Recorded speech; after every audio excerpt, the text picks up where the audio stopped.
Good morning. Welcome to the Celtic Way Morning Briefing Live. It's Thursday, January the 19th.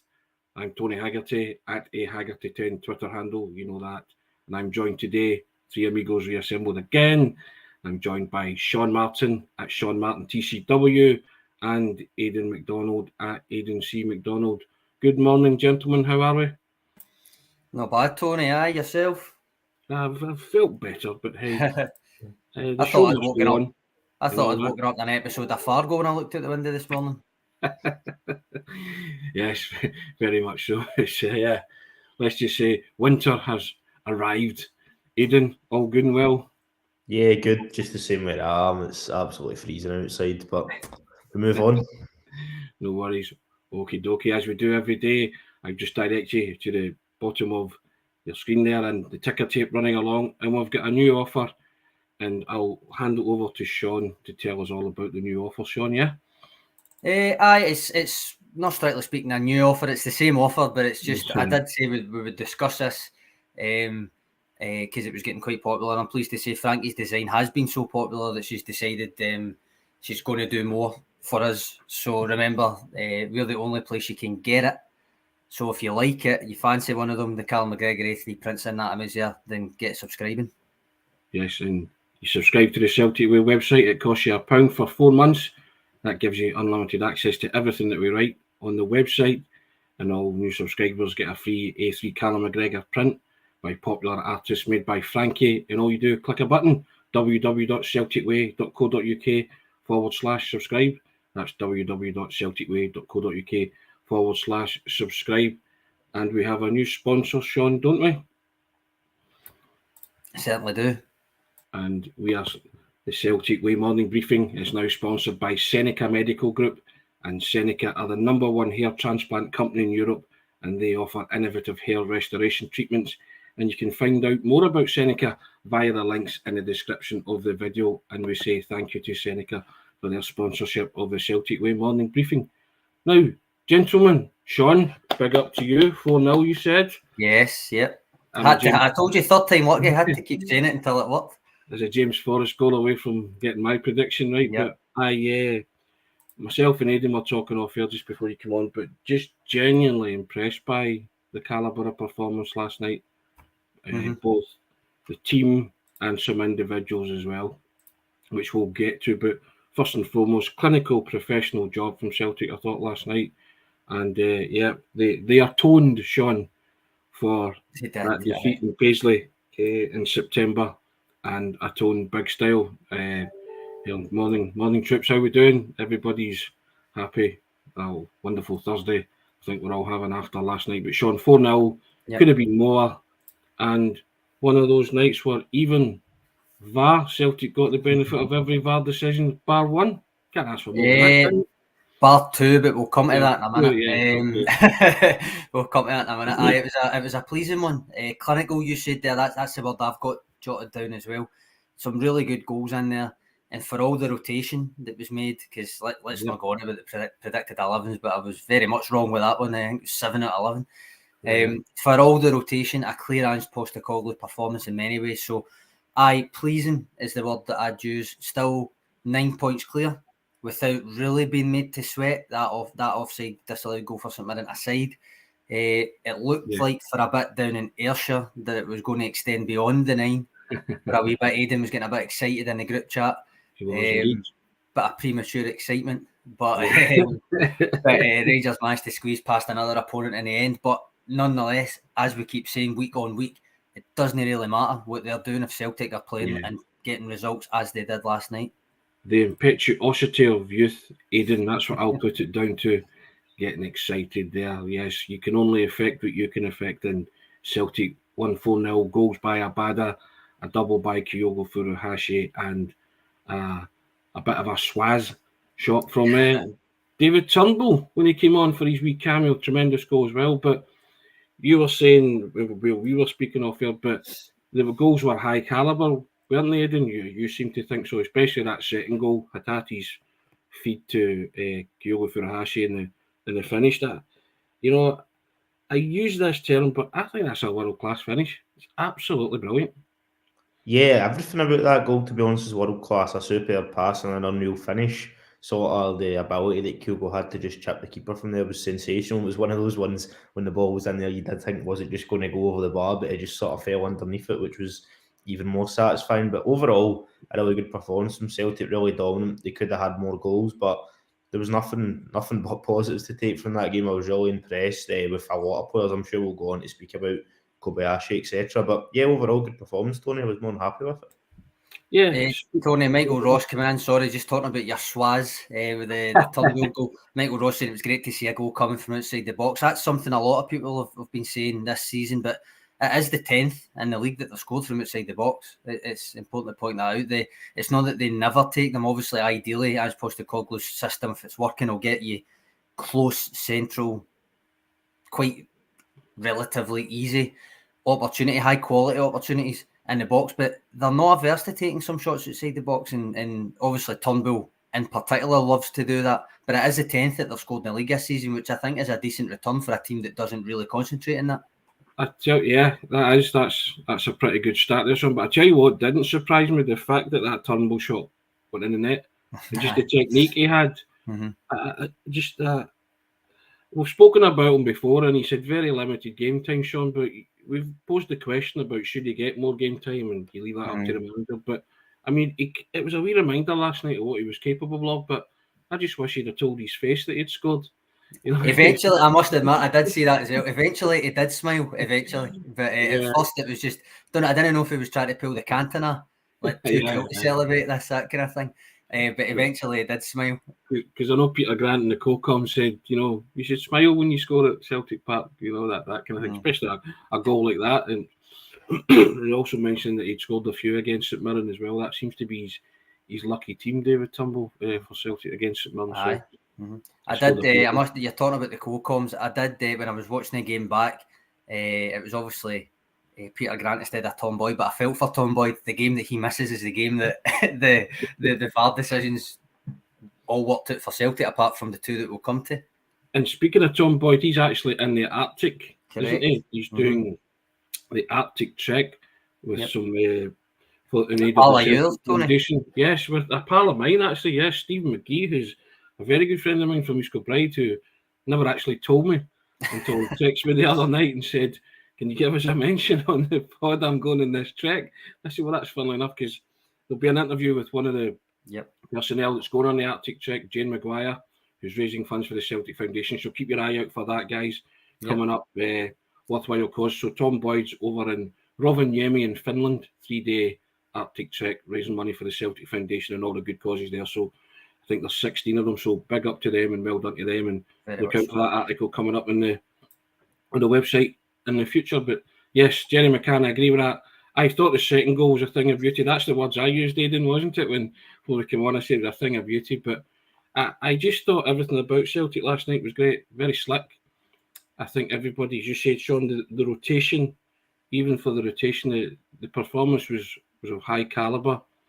Aidan, we will not talk about the 11s, as Sean said. I think I get 6 actually, but was it? I can't remember. I think so. I would throw in some more numbers, to be honest. But, when you saw the team, there was a few curveballs. We did say that there was a few curveballs going to be thrown in there, and Carter Vickers was out, but Kobayashi being the biggest one, and everybody was wanting to see how he coped. I thought he coped very well. Sean's written a piece, first impressions piece, which no doubt you'll put the link to in the comment section, but I thought he looked pretty accomplished. You said last night to me it was a small sample size, but he was decent. He looked good, and I also thought that he looked very comfortable being left-sided centre-back, and that's what myself and Sean have always wanted to see, a natural left-sided centre-back. I also felt Carol Starfelt looked a lot more comfortable playing right centre-back. That's just from the eye test. No doubt somebody will dig out stats and say that wasn't the case, but that's from what I was watching. I thought the two of them, complemented each other very well, and that was quite a Curtis Main and Ayunga. They're quite physical guys, and you're going to nitpick. They lost a couple of headers, but that apart, I thought they were very accomplished throughout. Starfelt, didn't he? Starfelt won every header. But did he? Kobayashi, as you know, if you've read the reaction, that was the only kind critical part I really had of his display last night was in the area. He wasn't great, but I'll come to that. I'll let Aidan jump in first. Yeah, it was just, I think it is, like you were talking about the left-footed aspect, that is hopefully going to improve the distribution from the back. If you're a team that wants to play out from the goalkeeper through the defence, then get it into the midfield rather than just kicking it straight, I think it is important to have a player on each side that's a natural foot and a kind of natural position. Obviously, Starfelt and Carter Vickers have been brilliant as a duo since they came in. They were part of a double winning team last season, and an important part of that, but I think, like you were saying, Tony, it was clear to see sometimes it just because Starfelt's a wee bit lopsided. I mean, his distribution, I think, is still fine. I think sometimes he gets a wee bit too much criticism for that, but I will be interested to see if Kobayashi plays going forward, whether that be with, we'd assume, probably Carter Vickers when he's back fit, or Starfelt, if we start to maybe even see passing stats improve a bit from the defence, just because the players are receiving it on their stronger foot. But in terms of Kobayashi overall, I thought he was really good last night. And like I did mention, it is a small sample size, but it was a positive debut, I thought. Yeah, what I liked about him, Sean, was he was shunting the ball very quickly, but he was picking out guys like Hatate and Jota mostly, and I think he got it bang on. He's on board. He's got the memo about getting the ball away quickly in that kind of fast tempo. Because there was a few times where I thought, wow, that's quite quick, for somebody maybe want to take a touch and maybe settle yourself in. But he was no. Shunt it out, Jota, Hatate, and I thought McGregor was excellent again, but because he was reading everything, he allowed Hatate and O'Reilly to kind of find those pockets and drift away and find that space. And I thought Kobayashi found him very well when he had the ball, and his distribution was pretty solid. I don't disagree with that. I think he only misplaced one pass all night, I think, and I agree that, and I kind of wrote this at the time, that he was unflappable really when he had the ball at his feet, and it was his first game, so it's easy to be like taking that extra wee split second, but he didn't. He was playing it naturally, if you want to put it that way. But I gave, as I've put the link in it, I was going to say it's a brief rundown, but it ended up nearly 800 words. So I gave a rundown of his debut and my thoughts, etc. on the website. The link's in the comments. But in essence, I thought he did well as well. I was obviously going on and on about wanting to see what a natural lefty at left centre back would bring.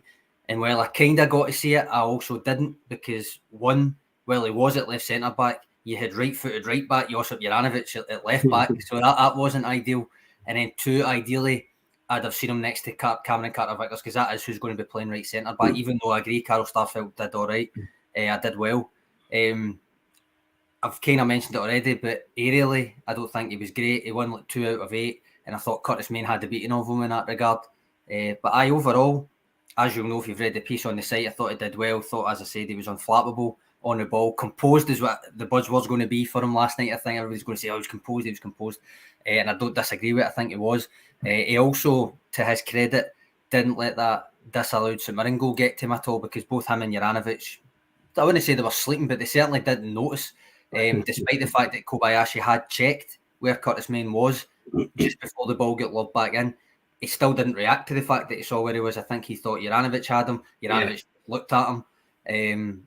It was obviously offside, which is maybe the reason, so it's probably excusable, but he didn't, more to the point, he didn't let that get to him, because it was only 10-15 minutes into his debut. It could have got to him, and his very first involvement, I noted this in the piece, his very first involvement after that was trapping the ball and instantly playing it right through to Hatate, and then after that, his very next involvement was hitting the post.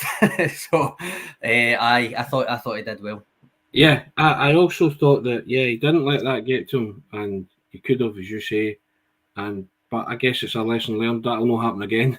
So, I've got to say this as well, Sean H coming in saying you have to mention that body turn for UK when St Mirren were 1-on-1. Obviously, Starfelt kind of sold him to the river a wee bit. Ended up 1-on-1 with Jonah Ayunga, who was he fancied it. You can tell the way that he faced him up. He fancied it, and Kobayashi did really well to turn this way and that without actually getting spun round. Because if he get spun round, I think that was him. But he deliberately didn't let himself get turned round. Yep. blocked the shot, essentially forced him to take the shot because he never gave him any sort of leeway to go either way because he was able to combat it with his body shape, as Sean's saying, and then blocked the shot. So I think you're right, Sean. He does deserve a lot of credit for that moment as well. I wrote in my man-by-man marks that that was a textbook piece of central defending. It really was. It was a brilliant piece of defending because Ayunga went at him and did fancy it, and he just got no encouragement, and he ended up with nowhere to go, and he took a shot at goal which was never going to go in. And I thought Kobayashi did brilliantly to snuff out that danger, Aidan, in that particular instance that we're talking about. Yeah, that was a good example of sort of, I know we've already mentioned his passing qualities, but his defensive qualities as well. That was good to see, and we kind of bailed Starfelt out a wee bit, but it's good. Obviously, when he's beside Carter Vickers, you'd probably imagine most of the time Vickers will get a defensive situation right, but it can happen that players make mistakes, so it was good to see that Kobayashi was able to react to that. And overall, I know it is only one game, but it was really positive, and I'd be quite happy for him to get a sort of run in the team now. I know there will be some sort of hesitation when Carter Vickers and Starfelt are fit because of how successful that partnership's been to break them up, but I'd be interested to see, even if it's just the next couple of games, Kobayashi playing, whether it's with Starfelt or Carter Vickers. What I'd like to see ideally, right, and I know this isn't necessarily going to happen the next couple of weeks because there's injuries and different things, and obviously Cameron Carter-Vickers was out last night with a bit of soreness, is what as opposed to Cogley said, so he expects him to be back either this weekend or next. Given the opposition this weekend, I'd suspect next. I don't know about you, but but what I would like to see is obviously Hart and goal for now anyway, Hart and goal, and then a back four of, I'd like to see Johnston and then Carter Vickers, Kobayashi and Greg Taylor. That I would like to see how that back four worked together, and also that the impact that it would have on Joe Hart behind him, because I did feel as if he was slightly more confident when he was passing it out to Kobayashi last night at left centre back. That's maybe my own bias coming through, but I think he's aware that Carl Starfelt was always on the wrong side at that at left centre back. So I just think it makes a difference, and I think it will make a difference for Hart's confidence in passing it out as well. I agree totally. What I did like as well last night was Alistair Johnston. Yep, I gave him an 8. I just think, boy's got everything. He's a right good athlete. Loves a challenge, and just I wrote that he loves the art of defending, and he does actually. But he's very good at that. But he's good at getting forward as well. And just I thought his all-round game last night really impressed me for someone who's just kind of joined, but he's grasped the nettle very quickly and seems very comfortable playing that inverted full-back role or whatever role he's asked to play, because he was up and down there quite the thing all evening. So I was very impressed with Alistair Johnston, and I think he will be a right asset to Celtic moving forward. So do I, Tony. I think Derek Crawford comes in saying loves a tackle. He likes a wee niggle as well. I noticed a couple of nice wee sleek nudges on St Mirren players last night as well. So I like that kind of stuff. I must admit I like that kind of stuff. But this is kind of almost a larger point, but just with a couple of weeks left in this transfer window, Aidan, you wrote a news article yesterday, I think. Monza had signed a new right back. It's obviously not Josip Juranovic because he was playing left back for Celtic last night. But if say Juranovic ends up, the interest doesn't come too much and he doesn't go, to me that at that point I'm kind of feeling sorry for Anthony Ralston, because at that point, through no fault of his own, because you've seen with the power rankings when he has been playing this season, he's been playing really well. But almost at that stage, you would be looking at him being third choice and barely getting any minutes. So I'd be feeling sorry for him at that point, because I don't think he deserves that. But it's just something that popped into my head last night. When you're looking at the lineup, you're seeing Juranovic get minutes at left back. Ultimately, when Taylor's back, I don't think that will be the case. So, say in the last 2 weeks of the window, he doesn't go. You've got Johnston and Juranovic vying with Ralston, and I just think that Ralston would end up the third choice in that, fairly or unfairly. Yeah, you'd imagine kind of on paper that's probably the way it would plan out, and it would be quite harsh on Ralston, but there's nothing you can really do, because if Juranovic is kind of there and he's playing quite well, you'd imagine he will mostly be in the team if he did stay. It's between now and the end of the season, and then Johnson, who was brought in as the sort of backup or potentially first choice replacement should Juranovic have left. you'd imagine Andrew will want him to get minutes, so it might see Ralston get a bit of limited game time. But there is still plenty of football to be played, and we've seen, for example, recently with Taylor being injured, then Juranovic just had to go to left back, which I know also Ralston had a wee knock as well recently, but then that would only leave it on that side. So if he then gets a knock, Ralston will be back in. But yeah, I don't know if he'll be playing as much this second half of the season if Juranovic stays, Sean, to be honest. Couple of comments there. It's under Scotland 67, AG's a Rolls Royce, and someone else said, Jerry, I think, said that Celtic have got a player in their hands, and AG, I think we've got a player, Jerry McCann there. I think AG just needs to work on the fact that there's no plexiglass when he's putting in a tackle with footballers. His ice hockey background, he's just gonna think they'll bounce off it, But yeah, many months do you think it'll take before commentators don't mention the ice hockey background? Many months. I think it'll be months. I don't think it'll be weeks. I think you're looking at next season, probably start of next season sometime before it's not in the commentary book. But to be fair, he goes about the park like. Don't know if you remember, there's an old ice hockey film called Slapshot. Dig it out, guys. Alistair Johnson reminds me of a couple of players in that team. It's just excellent. You get the Photoshop out, Tony, like I did with you in the terminal. Nah, you'll dig it out on YouTube. It's brilliant. Raymond Haddon coming in, Tony, saying good to see you reunited with the wardrobe. Always good to see a double act get back together. I've always been the third wheel in this. I don't know, Aidan, does that make you the fourth wheel? It must be, yeah. Patrick McLaughlin says predicting Saturday's team will be fun. It will be. I can't wait. I think it's going to be a laugh. That'll be another right away. Just from what you says about the Swaz and all that, I'm going to take Turnbull to start. But beyond that, I'm not sure. I just don't know. You take the Swaz to start, did you say?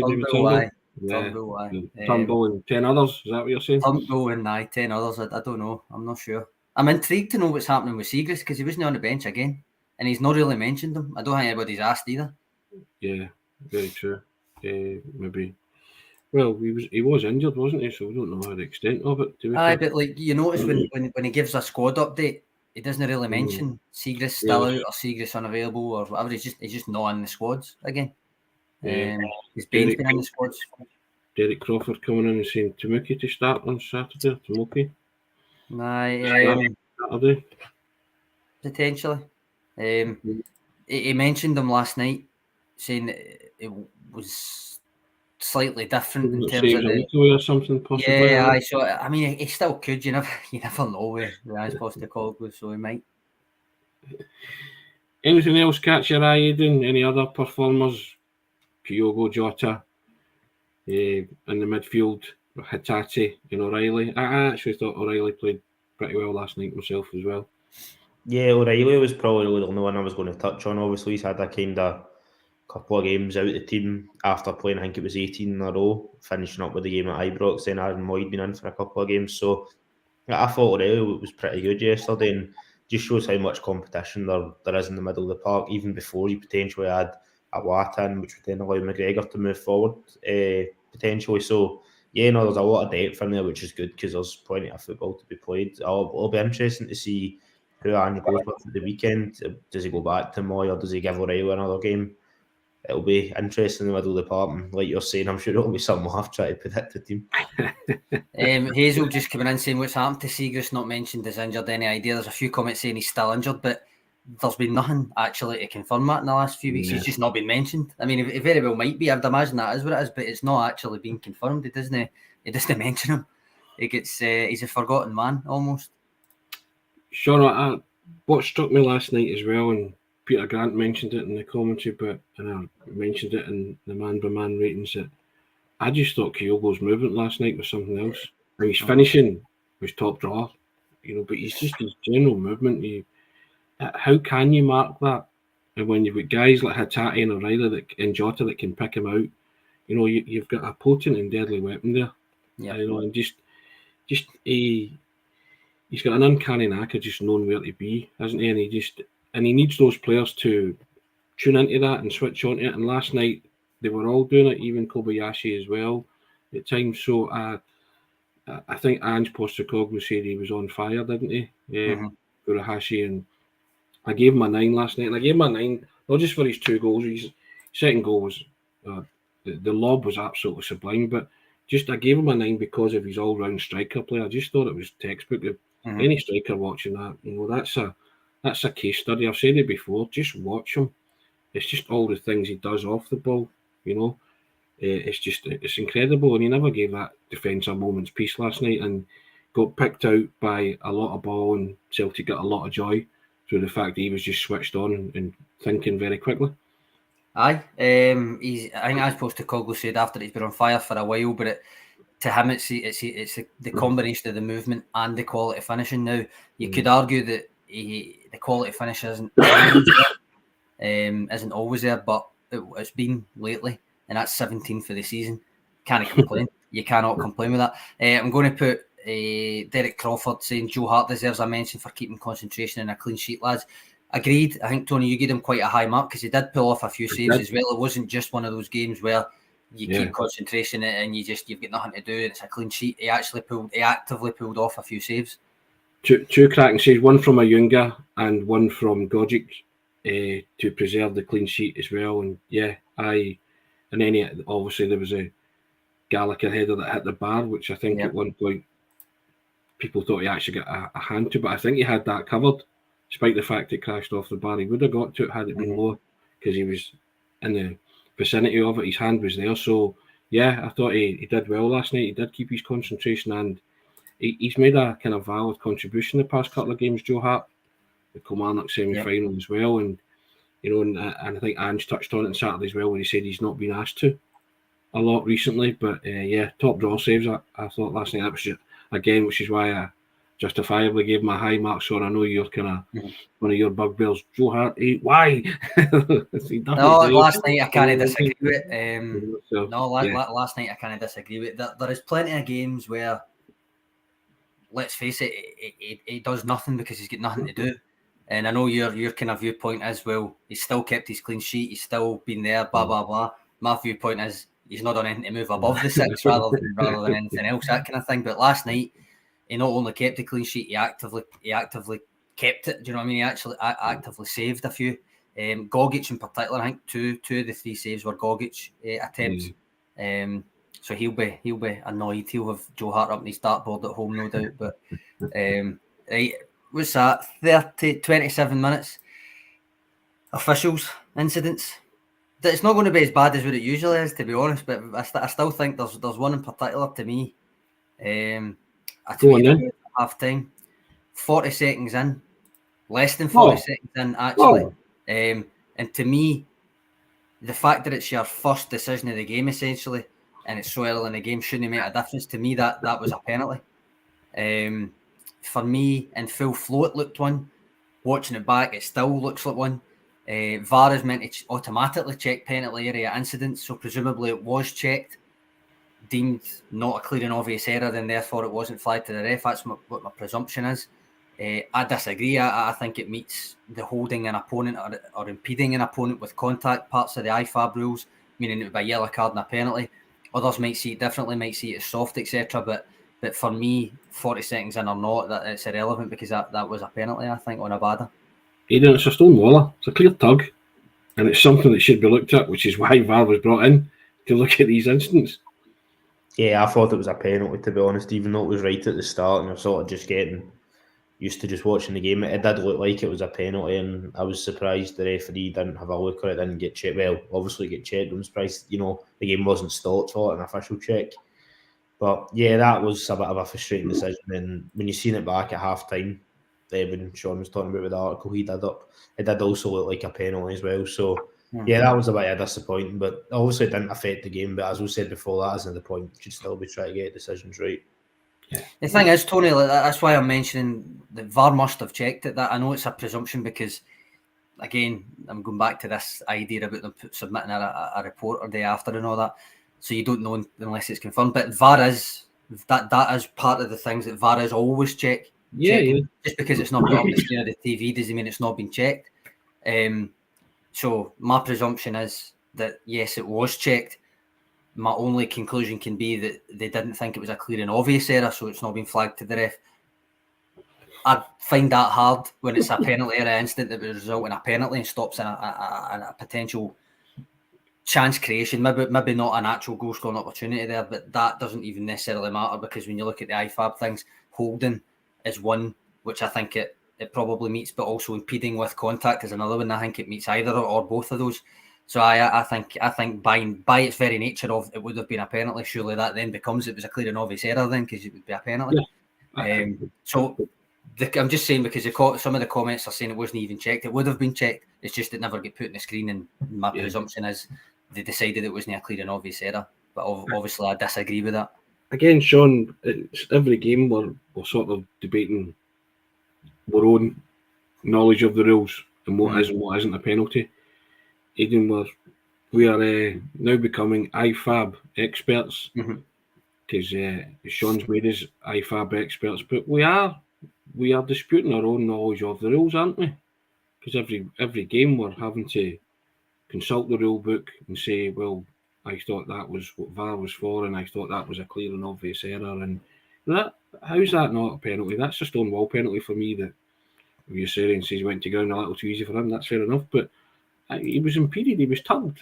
It's just like you cannot get away from that fact. And again, it comes back to, what are the officials seeing then, or what are they not seeing in those instances? And then, Sean, you were welcoming the possible VAR rules. Well, you've always spoke about the basketball analogy, where they tell you what exactly, and they communicate with the fans and they communicate with the ref, and you hear what they're saying and how they arrive at a decision. But I think in this instance that would have been beneficial to everybody, because you want to know what they're discussing then, don't you, or what they've seen, or what, if you said it was checked because it's a matter of course they check it, but there was no great debate about it. Clearly, that must have been a kind of, was it? Nah, move on. See, this is the thing that my kind of NBA last 2-minute report, but for the full 90 game changing decisions and all that's kind of the rationale behind it. Is you can't just say, oh nah, didn't think it was. You actually need to quote the rules. You need to say, this is why I didn't think it was. And all that. But the fact that it would be like the day after, obviously it's not going to rectify anything in the moment, but it also doesn't mean that you're under fire in the moment. From an official's point of view, it gives you the opportunity to fully explain, justify, whatever way you want to put it. But it could also, and it does in the NBA, sometimes the officials do just go, listen, I got it wrong. This is what I thought at the time, but on subsequent review, I know I was wrong. I called it wrong. So it allows that. Whether you think the referees would go for that or not, I don't know. Probably not. But if it's mandated, then they would just need it. And off the back of that, what you're referencing is that IFAB yesterday agreed down in London at a meeting to trial at the Club World Cup coming up, and then possibly the Women's World Cup, I think. Trial referees being kind of mic'd up to the tannoy system, to the public address system in stadiums, where they would need to, and it's not like an NBA thing, although they kind of do that in NBA. It's more like an NFL thing. You would know, like the referee going right into the centre circle and announcing blah blah blah, foul on number 24, all that kind of stuff. So they would need to explain it in the stadium to the viewers at home and to the people in the ground at the stadium. Now, obviously, in terms of that being feasible for all leagues, is you're probably talking 2 years away if it gets rolled out properly. In Scotland, or as my uncle said, 20 years away by the time it reaches Scotland. But at the Club World Cup, it's going to be trialled, so it'll be interesting to see how they got on with that and the reaction to it. I don't imagine a lot of officials will be happy if that's the case, but again, if it's been mandated, they're just going to need to do it. I would certainly be welcomed, Aidan. They need to brush up on their IFAB rules as well. So it would certainly be welcomed, Aidan. Yeah, I think, like we've obviously discussed it before, I think it would sort of improve trust between fans of all teams and officials. It would just kind of clear things up a wee bit, and I think it's probably the best way to go in the current climate. Whether or not we'll actually hear any referee sort of hold their hands up and admit that they clearly got it wrong, like obviously Sean was talking about the NBA aspect, sometimes they will say that way or not, that'll happen. I don't know if I can see that, but yeah, I think it is a good way to go, and it'll be a positive step to sort of improving the relationship between clubs and officials and spectators and officials going forward. The thing is, Tony, like, when I listened back to the Sports Round podcast last night, and Richard Gordon made a point that certainly in Scotland, he says a referee's going to want to stop the game, get mic'd up, and then announce to like 60,000 at Parkhead that they've gave a penalty against Celtic because they in their opinion, they handled the ball or something like that. And he says, no, they're not going to. And I don't disagree, they probably won't, but that's kind of where I was surprised that IFAB have went straight for the NFL style, announce it to everybody. Whereas for me, I was kind of going down the route of something that the refs might actually agree to and not kick up a fuss about, where it would be not an in the moment thing. It would be an after the fact where they can really consider whether you got it right or not, and you're submitting it as a report. You're not standing in front of a camera, and right or wrong, you have the chance to justify it.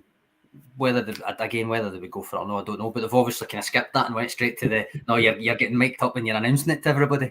As I say, that's the World Club Cup and it's a trial, so it might not get rolled out. And if it does get rolled out, I don't know how long it will take before it's implemented in Scotland. But it's still, I'm going to be watching it with interest. I probably wouldn't have watched the Club World Cup, but I'm going to watch it now. Yeah, it's certainly an issue. It's worth tuning in for to see how it actually goes. Yeah. Now, any other business, Sean? I was thinking in terms of obviously Carter Vickers was out last night because you said the manager said he felt sore, but you also said the same about Georges Giakoumakis, who he said would have played, and he said you could have asked him because he would have been here, but he was there. He definitely was there. A pal of mine was at the game in a working capacity for St Mirren, and big Celtic fan. He got a picture with him in the Celtic Park foyer, so he definitely was there. There's no doubt about it that he was there. He wasn't in Japan at a medical centre. He wasn't anywhere else. He was at Parkhead. Aidan, we weren't wrong before predicted 11s because he would have played. He said, or he would have featured at some. So don't know if he'd have started or not. But so that's 7 out of 11 you're claiming there. Claiming 6.5, something like that. But yeah, he said that possibly Giakoumakis would return on Saturday for the Morton game, but it's all, I mean, I said to Sean the other day, it's all very much business as usual for Ange when it comes to Giakoumakis. He's just like, look, bother me when there's something to be bothered about, but at this moment in time he's a Celtic player and he remains in the building. Yeah, the manager, always seems quite relaxed when it comes to talking about transfers in general, but if we take the sort of recent examples of Juranovic and Giakoumakis, and I think it's just sort of his approach really to just a lot of things, and he's confident in the recruitment that's been done and the potential recruitment that could be going forward, that they'll be able to replace the players that are there. Can understand why, because obviously so far the transfers have been pretty positive under Ange, I think that'd be fair to say. But also I just go back to his quotes from his press conference, I think it was last week or 2 weeks ago it might have been, which he was saying how he never really falls in love with players because he understands players can always move on. He quoted how in his first coaching job, one of his players that he liked the most and his key players left after like 2 games because he got a better offer or something like that. So I can understand how really, obviously he wouldn't have really had it at national team level because that's different, you're not going to get transfers, but I think I can imagine he's probably just had this approach to transfers ever since.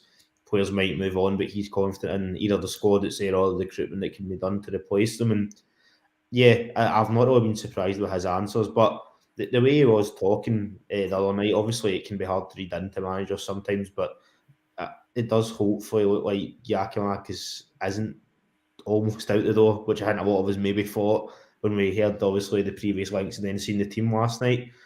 But we will just need to wait and see. I don't know if he has got a slight knock. I don't know if he will feature at the weekend, probably similar to Carter Vickers. But I think if he's still here and there's not been any sort of indication he's moving on ahead of the Dundee United game and then he features, given that's also kind of pretty much near the end of the month, then I will be wondering maybe he is going to stay. But also we just need to keep an eye on it.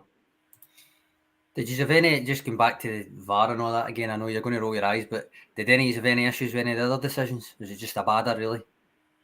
Just Abada. I mean, the other ones who kind of drew the lines, and it seemed pretty clear cut, didn't it? McMahon was offside, and then I think a lot of people were maybe disputing the James Forrest one, but I concede that he was offside, wasn't he? I think so. Apart from the length of time, yeah, I think they got them right. So I was just curious there. I think the St Mirren one was offside. I've heard they say about maybe Kobayashi and Juranovic maybe not quite being switched on enough, but he was offside, so it's excusable. No, I think the length of time's the only thing, really. Yeah, so Derek Crawford coming in saying that the Forest goal that the striker should get the benefit of the doubt, in his opinion.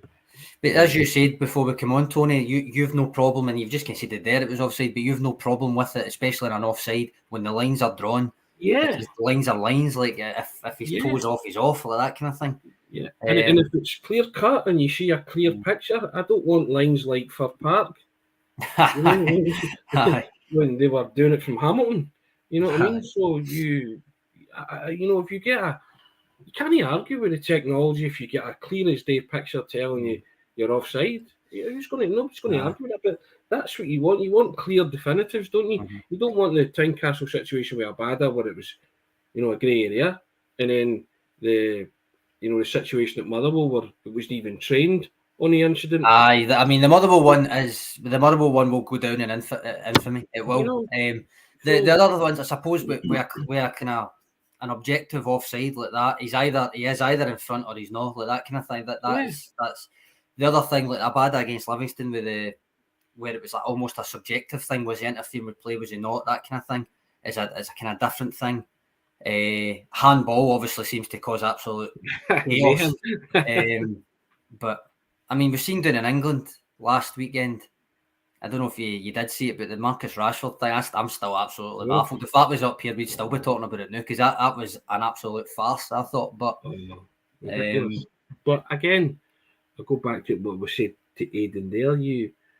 Every other game or every big high-profile game, you're questioning your own knowledge of the rules. Yeah.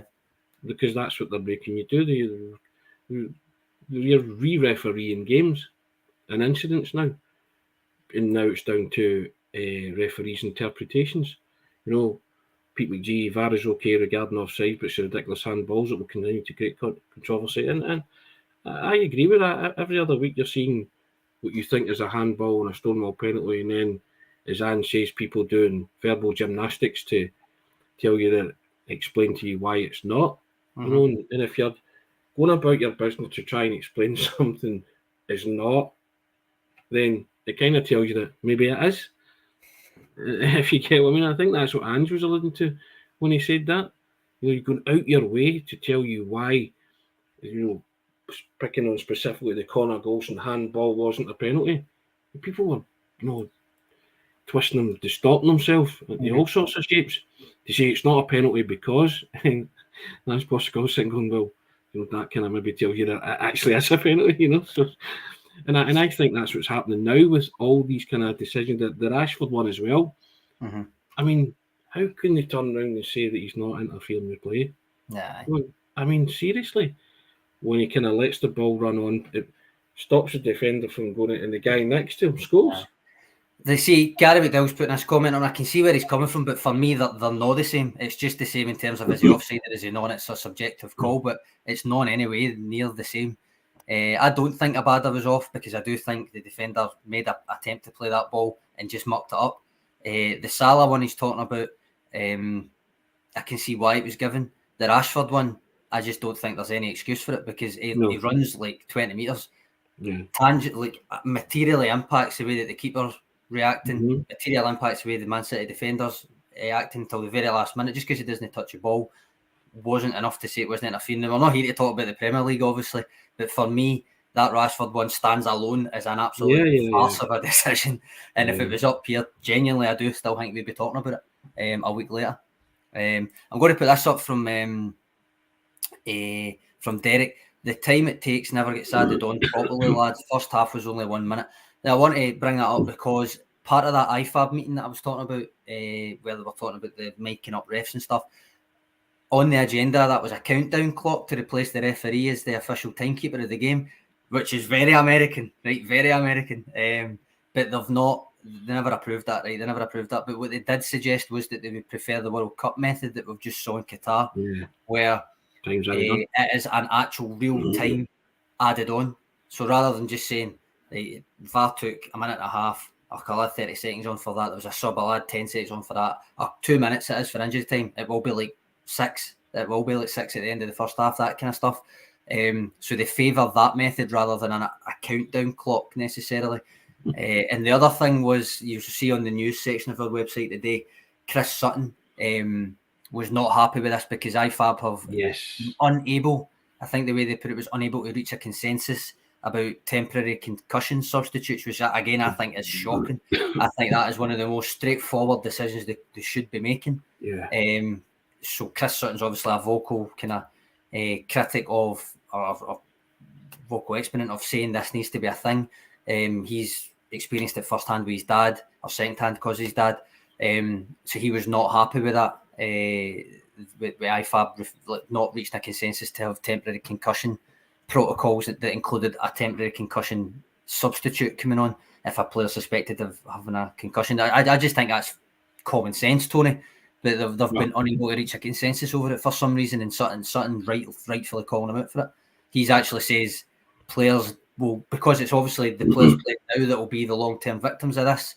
And I think everybody knows, and we've said this before, if a player is asked directly, are you all right to get back on? Very, very, very few, a minuscule amount are going to say, no, don't put me back on. So it needs to be taken out of their hands first and foremost. But if there was a provision in place where they know if they do come off, there's a temporary sub can come on in their place and they're not leaving their team a man down. It just makes it all, it just makes common sense. It's just common sense for everybody, I think. But they've not been able to reach a consensus, Tony. I think it's a scandal, that, to be honest. We commented on a game earlier this season, didn't we? Mm-hmm. Somebody took a serious blow in the head.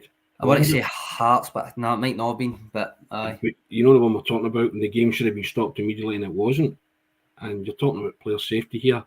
And you say Chris Sutton's banged this drum for long and weary. And Aidan, how they've not reached a common sense verdict on that is beyond me. What's it going to take for them to reach some common sense on this?